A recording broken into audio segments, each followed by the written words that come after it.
A umami, o preço a pagar por uma graça recebida. Assim que a umami entrou no quarto contíguo, o rapaz de cabelo rente fechou a porta e passou por trás dela. O quarto estava totalmente escuro. Pesadas cortinas cobriam as janelas e todas as luzes estavam apagadas. Um pequeno feixe de luz penetrava pela fresta da cortina apenas o suficiente para ressaltar ainda mais a escuridão. Como costuma acontecer ao se entrar numa sala de cinema ou no planetário, seus olhos levaram um tempo para se habituar à escuridão.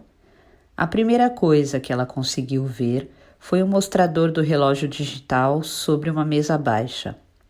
Os números verdes indicavam 19h20. Um tempo depois, notou que havia uma cama grande na parede oposta. O relógio estava ao lado dessa cama, na altura da cabeceira. O quarto era um pouco menor que a ampla sala anexa, mas comparado aos quartos de todos os hotéis comuns, era relativamente espaçoso. Sobre a cama havia alguma coisa preta cujo formato parecia com o de uma pequena colina.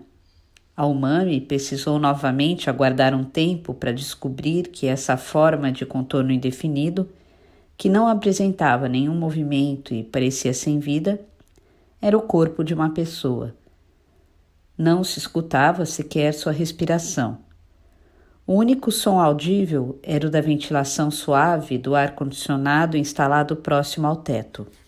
Mas isso não significava que a coisa estivesse morta, pois o rapaz de cabelo rente agia como se fosse algo vivo. Era uma pessoa grande, provavelmente um homem. Seria impossível afirmar categoricamente, mas dava a impressão de que seu rosto não estava voltado para o lado dela e tampouco parecia estar debaixo das cobertas, mas deitado de bruços sobre a cama arrumada. Parecia um animal de grande porte intocado no fundo de uma caverna, aguardando uma ferida cicatrizar. Está na hora, disse o rapaz olhando para a sombra. A voz continha uma tensão até então inexistente. Não dava para saber se o homem escutava a voz do rapaz. A pequena colina escura sobre a cama continuou imóvel sem dar sinal de vida. O rapaz permaneceu rígido diante da porta. O quarto emanava um silêncio tão profundo e pesado que dava até para ouvir o som de alguém engolindo a saliva. Foi então que a umami percebeu que ela fizera aquilo. Ela segurava a bolsa de ginástica na mão direita e, assim como o rapaz, aguardava algo acontecer. O relógio digital, que indicava 19h21, passou a indicar 19h22 e depois mudou para 19h23. Finalmente, a silhueta sobre a cama começou a se mexer. A princípio, o movimento era sutil, mas logo se tornou contundente. Ao que parece, a pessoa dormia profundamente. Ou estava imersa em algo parecido com o sono.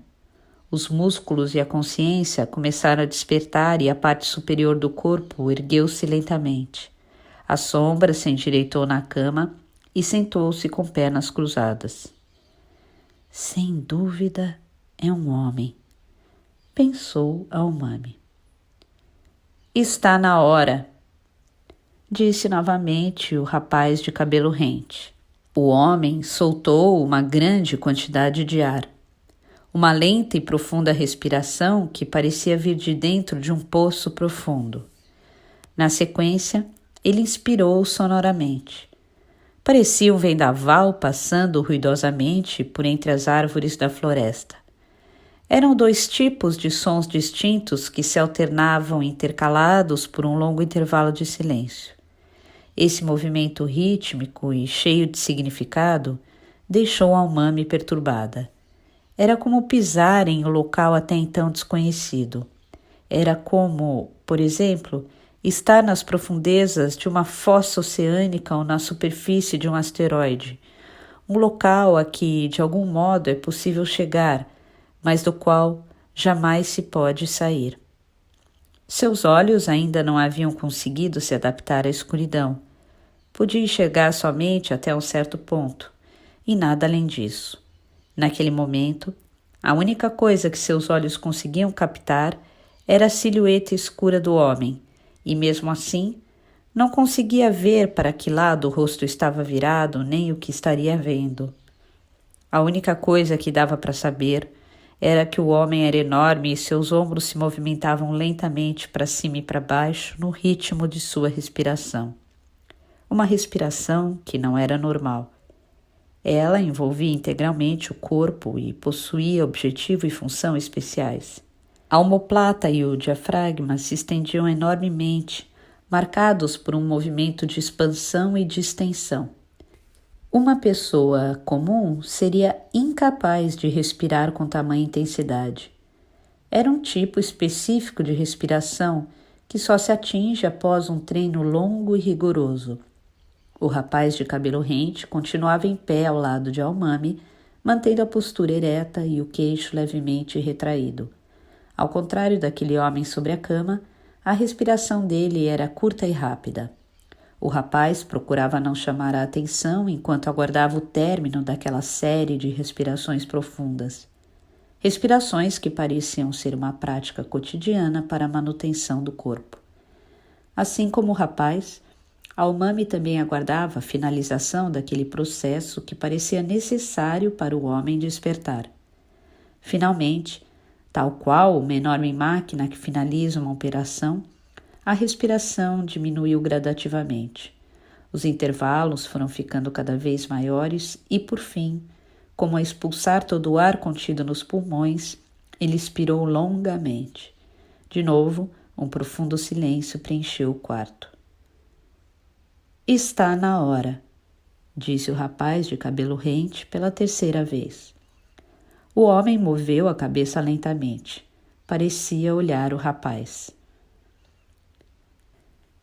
Pode se retirar, disse o homem. A voz de barítono era clara e profunda. Uma voz firme que não denotava hesitação. O corpo parecia estar totalmente desperto. O rapaz fez uma breve reverência no breu e prontamente retirou-se do quarto do mesmo jeito que entrou, sem movimentos desnecessários. A porta se fechou e Almami ficou sozinha com o homem. Desculpe a escuridão, disse o homem, possivelmente olhando para Almami. Eu não me importo, respondeu Almami. Precisava deixá-lo escuro, disse o homem com a voz serena. Não se preocupe, não vou lhe fazer mal. Almami apenas assentiu sem dizer nada. Mas ao se lembrar de que estava no escuro, respondeu: Está tudo bem. Sua voz parecia um pouco mais séria e mais alta do que o normal. Durante um bom tempo, o homem parecia observar Almami no escuro. Ela sentia que ele a fitava atentamente. Um olhar seguro e atento. Mais do que ver, o certo seria dizer que ele a examinava minuciosamente. O homem parecia observar todas as partes de seu corpo de cima a baixo. Era como se, em questão de segundos, ele conseguisse arrancar tudo, deixando-a completamente nua.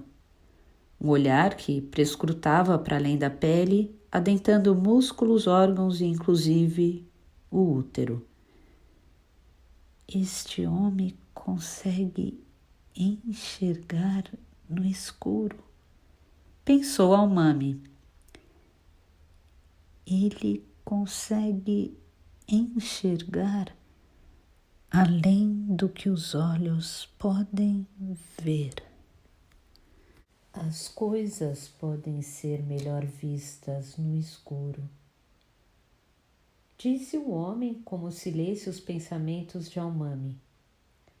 Mas, quando se fica muito tempo nele, torna-se difícil voltar para o mundo em que a luz impera. Chega uma hora em que é preciso deixar a escuridão. Após dizer isso, ele permaneceu mais um tempo fitando-a atentamente. Um olhar desprovido de intenções sexuais. Ele a observava como a um objeto, tal qual um passageiro no convés do navio observando os contornos de uma ilha passando diante de si. Porém, não era um passageiro comum. Ele observava a ilha em sua totalidade. Ao ficar exposta a esse olhar aguçado e implacável ao extremo, a Umami sentiu na pele o quanto seu corpo era medíocre e impreciso. Ela nunca se sentira assim, a não ser pelo tamanho de seus seios. Ela sempre tivera orgulho de seu corpo. Tinha por hábito exercitá-lo e mantê-lo atraente. Os músculos eram firmes e flexíveis, sem gordura excedente. Mas ao ser observada por esse homem, seu corpo parecia um saco de carne velha e miserável. O homem parecia ler seus pensamentos e parou de observá-la. Ela sentiu a intensidade do olhar gradativamente diminuir. Era como se alguém esguichasse água com uma mangueira e a torneira fosse aos poucos fechada. Por gentileza, será que você poderia abrir um pouco a cortina? Disse o homem com a voz serena. No escuro vai ser difícil você trabalhar. Umami colocou a bolsa no chão, aproximou-se da janela, puxou o cordão para abrir a cortina grossa e pesada e, em seguida, abriu a cortina de renda branca. A paisagem noturna de Tóquio invadiu o quarto. As luzes da torre de Tóquio, os postes da autoestrada, os faróis dos carros que cruzavam as ruas, o brilho das janelas dos arranha-céus, os anúncios multicoloridos em neon nas coberturas dos edifícios, as luzes noturnas típicas de uma grande metrópole, profusamente mescladas, invadiram o quarto. Não era uma luz muito forte, apenas o suficiente para distinguir os móveis dispostos no cômodo. Para Umami, era uma luz saudosa, o brilho proveniente do mundo ao qual ela pertencia. Foi então que a Umami percebeu o quanto necessitava daquela luz, mas mesmo tênue, ela parecia muito intensa para os olhos do homem. Sentado na cama, com as pernas cruzadas, ele cobriu o rosto com as mãos enormes. — O senhor está bem? Perguntou a Umami. — Não se preocupe, respondeu o homem. Quer que eu feche um pouco mais a cortina? Deixe como está. Tenho problemas na retina. Preciso de um tempo para me acostumar à luminosidade. Daqui a pouco estarei bem. Poderia, por favor, aguardar sentada? Problema na retina? Repetiu mentalmente a Umami. A maioria das pessoas com problemas na retina corria o sério risco de perder a vista. De qualquer modo, aquilo não era de sua alçada. O que ela precisava tratar não era a capacidade visual daquele homem. Enquanto ele cobria o rosto com as mãos e aguardava seus olhos se acostumarem à luminosidade, a Umami sentou-se no sofá de frente para ele. Agora era a vez de ela observá-lo atentamente. Era um homem grande, mas não gordo. Alto e robusto. Parecia muito forte. A velha senhora já lhe havia dito que era um homem grande, mas não o imaginava daquele tamanho. Obviamente, não havia razões para que um líder religioso não pudesse ser gigante. Ao imaginar as meninas de 10 anos sendo estupradas pelo homem zarrão, Almami sem querer fez uma careta. Imaginou a cena dele nu, debruçado sobre o corpo de crianças. Elas não teriam como se defender. Não, mesmo para uma mulher adulta seria impossível se desvencilhar dele. Ele vestia um tipo de calça de malha de algodão canelada no tornozelo e uma camisa de manga comprida. A camisa era lisa e tinha um leve brilho de seda. Era folgada e com botões, os 2 primeiros abertos. A calça e a camisa eram brancas ou num tom creme bem claro. Não era exatamente um pijama, mas uma roupa confortável para ficar à vontade no quarto. Parecia adequada para deitar à sombra das árvores em algum país tropical. Seus pés descalços eram realmente enormes. Os ombros largos, como um muro de pedra, o faziam parecer um mestre nas artes marciais. Muito obrigado por vir, disse o homem, como se aguardasse Almami terminar suas observações. Faz parte do meu serviço. Vou para qualquer lugar em que sou requisitada, respondeu ela com a voz desprovida de emoção. Mesmo falando assim, ela se sentia como uma prostituta chamada para estar lá. Talvez por ter se sentido nua ao ser detidamente observada na escuridão. O que você sabe sobre mim? Perguntou o homem, mantendo a mão sobre o rosto. O que eu sei sobre o Senhor? Isso. Quase nada, respondeu Almami, escolhendo cuidadosamente as palavras.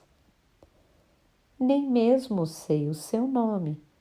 A única coisa que sei é que o Senhor é o líder de um grupo religioso de Nagano ou Yamanashi e que está com um problema físico que talvez eu consiga resolver. O homem assentiu, balançando algumas vezes a cabeça, tirou as mãos do rosto e em seguida ficou de frente para Almami. Seus cabelos eram compridos, de corte reto, fartos até a altura do ombro, entremeados por vários fios brancos. Aparentava ter entre 45 e 55 anos. O nariz era grande e ocupava boa parte do rosto. Um nariz retilíneo e bem definido, que lembrava aqueles calendários com fotos dos Alpes, uma montanha de base larga, o que lhe conferia dignidade. O que saltava aos olhos de quem o via pela primeira vez era seu nariz. Em contrapartida, os olhos de tão encovados dificultavam entrever o que as pupilas observavam. O rosto era igualmente largo e grande, proporcional ao corpo. A barba estava bem feita e não havia nenhuma cicatriz ou pinta no rosto. O conjunto criava um ar de serenidade e inteligência.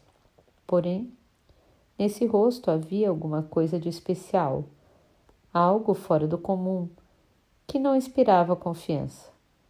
Seu rosto tinha alguma coisa que, numa primeira impressão, fazia com que as pessoas se sentissem acuadas. Talvez, pelo fato de o nariz ser muito grande, o rosto perdia o equilíbrio harmônico e provocava inquietude. Ou talvez a inquietude fosse provocada por aqueles olhos profundos e reservados que irradiavam um brilho gélido imemorial. Ou por seus lábios finos, aparentemente maldosos, capazes de lançar de uma hora para outra palavras inesperadamente cruéis. Mais alguma coisa? Perguntou o homem. Fora isso, não me disseram mais nada. Apenas me instruíram a vir aqui preparada para fazer uma sessão de alongamento. Minha área de especialização são os músculos e as articulações. Não preciso saber detalhes quanto ao status social ou à personalidade do cliente. Como as prostitutas, pensou a Umami. Entendo, disse o homem com uma voz grave. Mas, no meu caso, creio que devo lhe dar algumas explicações. Claro, estou à disposição. As pessoas me chamam de líder, mas dificilmente saio em público. Mesmo morando com um grupo, a maioria dos fiéis nunca me viu. A Umami assentiu. Mas, para você, estou mostrando meu rosto. Creio que seria difícil você fazer o tratamento no escuro ou eu tendo de esconder o meu rosto, não é? Além disso, é uma questão de educação. Não é exatamente um tratamento, disse a Umami, com uma voz que denotava serenidade. É apenas uma sessão de alongamento. Não tenho licença para ministrar tratamentos médicos. O que eu faço é alongar à força os músculos que são pouco usados no dia a dia, ou aqueles que as pessoas comumente sentem dificuldades de usar. Com isso, procuro evitar a perda de tônus muscular. O homem parecia ter esboçado um sorriso, mas poderia ser apenas uma falsa impressão causada por um ligeiro movimento dos músculos faciais. Estou ciente disso.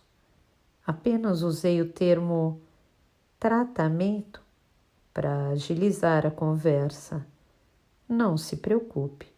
O que eu estou tentando dizer é que você está diante de algo que as pessoas normalmente não podem ver. Gostaria que soubesse disso. Sobre o nosso encontro de hoje, fui devidamente instruída a não divulgá-lo a ninguém, disse a Umami, apontando a porta de ligação para a sala contígua. Não se preocupe. Não importa o que eu veja ou ouça aqui, jamais comentarei isso com alguém. Profissionalmente, preciso tocar no corpo de muitas pessoas. A situação do senhor pode ser especial, mas, para mim, trata-se apenas de uma dentre várias outras que possuem um problema muscular. A única coisa que me interessa são os músculos. Ouvi dizer que você, quando pequena, foi testemunha de Jeová. Não foi por escolha própria. Apenas fui criada para ser uma seguidora, é bem diferente.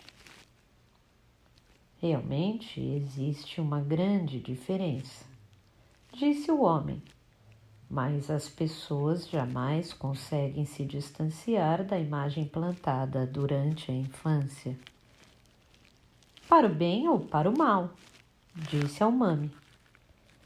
A doutrina dos testemunhas de Jeová é muito diferente da do grupo que pertenço.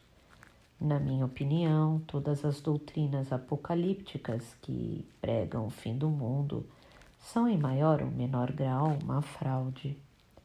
Na minha opinião, o fim do mundo nunca deixaria de ser uma questão de interpretação pessoal, mas, deixando isso de lado, há de se convir que os testemunhas de Jeová são um grupo extremamente atuante. Sua história não é tão longa, mas já enfrentou várias provações e a quantidade de fiéis tem aumentado progressivamente. Há muitas coisas que se pode aprender com isso. Creio que seja uma prova do quanto são intolerantes. Quanto menor e mais limitada for a visão do mundo de um grupo, maior será a união entre eles para resistir às forças externas. Você pode estar com a razão, disse o homem, fazendo uma breve pausa. De qualquer modo, não estamos aqui para falar de religião. Almami manteve-se calada. O que eu gostaria que você entendesse é o fato de que muitas coisas especiais acontecem no meu corpo, disse o homem. Almami escutou em silêncio, sentada na poltrona. Como eu disse, meus olhos não suportam a luz intensa. Esse sintoma surgiu há alguns anos. Até então, nunca tivera problemas. É em grande parte por isso que não posso me expor diante das pessoas. Passo praticamente o dia todo dentro de um quarto escuro. Problemas relacionados à visão estão fora do meu alcance, disse Almami. Como já expliquei, minha especialidade são os músculos. Já sei. Consultei médicos especialistas. Fui a vários oftalmologistas famosos. Fiz inúmeros exames. Até agora, não há solução. As minhas retinas estão sofrendo algum tipo de dano, mas ninguém sabe dizer o que está causando isso. Os sintomas estão piorando lentamente. Se continuar assim, dentro em breve devo perder a visão. É claro que você tem razão em dizer que isso não tem relação com os músculos, mas de qualquer modo, vou expor uma lista de problemas físicos para que depois você me diga o que pode ou não fazer por eles. Almami concordou. Outro problema é que os meus músculos se retesam com frequência, disse o homem. Eles simplesmente ficam imobilizados, ficam literalmente como pedras, e esse estado se prolonga por algumas horas. Quando isso acontece, a única coisa que me resta é deitar. Não sinto dores. Todos os músculos do corpo ficam completamente imobilizados. Não consigo mover sequer um dedo. Quando muito, consigo mexer os olhos. Isso acontece 1 ou 2 vezes por mês. Há algum sintoma antes disso acontecer? Tenho cãibras e os músculos começam a tremer. Isso dura de 10 a 20 minutos. Depois, como se alguém tivesse desligado o interruptor, todos os músculos morrem por completo. Por isso, durante esse intervalo de 10 a 20 minutos, vou para algum local para ficar deitado. Fico escondido até passar esse estado de paralisia, como um barco que aguarda na enseada a tempestade passar. Apesar de o corpo ficar completamente paralisado, minha consciência se mantém desperta. Ou melhor, devo dizer que o estado de consciência torna-se claramente muito mais aguçado que o normal. Não sente nenhuma dor física? Perco todas as sensações. Se me espetarem com uma agulha, não sentirei nada. O senhor procurou algum médico para tratar desse assunto? Fui a hospitais de renome e consultei vários médicos, mas a única conclusão que chegaram é que minha doença é rara, sem precedentes, e que no momento os conhecimentos da medicina não são suficientes para tratar desse problema. Também procurei vários tratamentos alternativos, medicina chinesa, osteopatia, quiropraxia, acupuntura, moxibustão, massagem, tratamentos termais, enfim, tudo o que se possa imaginar. Almami franziu levemente a testa. O que eu faço é ativar as funções do corpo para que elas possam desempenhar satisfatoriamente as tarefas cotidianas. Se o problema é tão grave assim, creio que eu não posso ajudá-lo. Também estou ciente disso. Eu apenas estou tentando todas as possibilidades.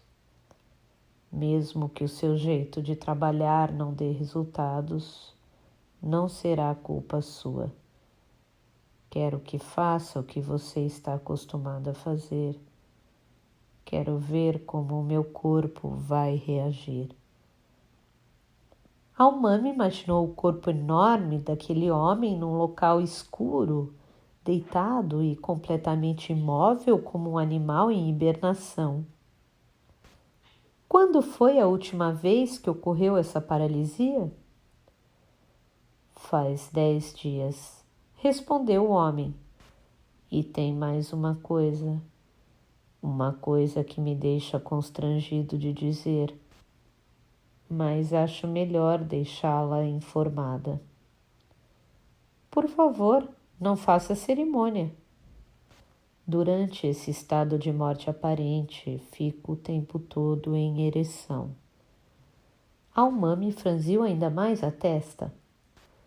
O seu pênis fica duro por várias horas? Isso mesmo. E o senhor não sente nada? Não sinto nada, disse o homem. Não tenho desejo sexual, apenas fico duro, duro que nem uma pedra, como os demais músculos. Almami balançou sutilmente a cabeça e tentou amenizar a expressão do rosto. Quanto a isso, creio que tampouco poderei fazer alguma coisa. É algo que está bem longe da minha especialidade. Para mim é um assunto difícil e creio que você nem queira ouvir, mas posso contar um pouco mais? Por favor, fique à vontade, guardarei segredo. Enquanto estou nesse estado, tenho relações com algumas mulheres. Algumas mulheres? Ao meu redor existem muitas mulheres. Quando eu fico nesse estado, elas se revezam e fazem sexo comigo, montando em meu corpo imóvel. Eu não sinto nada, não sinto nenhum prazer. Mas mesmo assim ejaculo. Ejaculo várias vezes. Almami manteve-se em silêncio. O homem continuou. Tenho ao todo 3 mulheres, na faixa dos 10 aos 20 anos. Você deve estar se perguntando por que essas meninas estão comigo e por que fazem sexo comigo, não é? Bem, acho que faz parte de alguma prática religiosa? Sentado sobre a cama e com as pernas cruzadas, o homem soltou um grande suspiro. Acredita-se que esse meu estado de paralisia é uma graça divina. Por isso, quando isso acontece, elas fazem sexo comigo. Elas querem engravidar. Querem dar à luz meu herdeiro. Almami continuou quieta, olhando seu rosto. O homem também se calou. Elas querem engravidar, querem conceber um filho durante esse estado? Disse Almami. Isso mesmo. Durante esse estado, o senhor faz sexo com as 3 meninas e ejacula 3 vezes? Isso mesmo. A Umami não pôde deixar de perceber que estava metida numa situação extremamente complicada. Ela pensava em apagar aquele homem. Estava prestes a mandá-lo para o outro lado. E ele revelava os estranhos mistérios de seu corpo. Não estou entendendo qual seria de fato o problema nisso tudo. O seu corpo inteiro fica paralisado 1 ou 2 vezes por mês e durante algumas horas 3 namoradas jovens mantêm relações sexuais com o senhor. Pelo senso comum, isso não é normal, claro, mas mesmo assim, elas não são minhas namoradas. O homem interrompeu. A função delas é serem minhas vestais. E uma das tarefas é justamente fazer sexo comigo. Tarefa? É uma tarefa pré-determinada. Esforçar-se para conceber o meu herdeiro. Quem foi que estabeleceu essa tarefa? Perguntou Almami. É uma longa história, disse o homem. O problema é que isso está claramente destruindo meu corpo. E elas engravidaram? Nenhuma delas ainda ficou grávida. E não há possibilidade disso acontecer, porque ainda não menstruaram. Mesmo assim, elas esperam receber a graça divina. Ninguém ainda engravidou. Elas não têm menstruação, disse Almami. E o seu corpo está definhando. O tempo de paralisia está se tornando cada vez maior. A frequência também. Isto começou há uns 7 anos e inicialmente ocorria uma vez a cada 2 ou 3 meses. Hoje acontece 1 ou 2 vezes por mês. Quando a paralisia acaba, sinto dores intensas e fico exausto. Convivo durante uma semana com a dor e a exaustão. Sinto como se alguém tivesse perfurado todo o meu corpo com uma agulha bem grossa. Além disso, sinto fortes dores de cabeça e muita fraqueza. Não consigo sequer dormir. Não existe nenhum medicamento capaz de amenizar essas dores. O homem respirou fundo e continuou. Na segunda semana, o sofrimento se torna um pouco menor que na primeira, mas mesmo assim isso não significa que a dor sumiu. Sinto uma onda de dor várias vezes por dia. É tão intensa que mal consigo respirar. Os órgãos internos também não funcionam bem. As articulações do corpo começam a ranger como uma máquina que perdeu a lubrificação. A impressão que eu tenho é que a minha carne está sendo devorada e todo o meu sangue sugado. Posso sentir isso na pele. Mas o que está me devorando não é um câncer ou um parasita. Fiz vários exames detalhados, não encontraram nada. Os médicos disseram que o meu corpo é sadio. A medicina não consegue explicar o que está me torturando. Isso é o preço que devo pagar pela graça recebida. Realmente este homem está sendo destruído, pensou Almami. Mas não dava para perceber nenhum sinal de definhamento. Seu corpo era forte e robusto. parecia treinado para suportar as dores. Mesmo assim, Almami conseguiu notar que o corpo estava sendo destruído. Este homem está doente.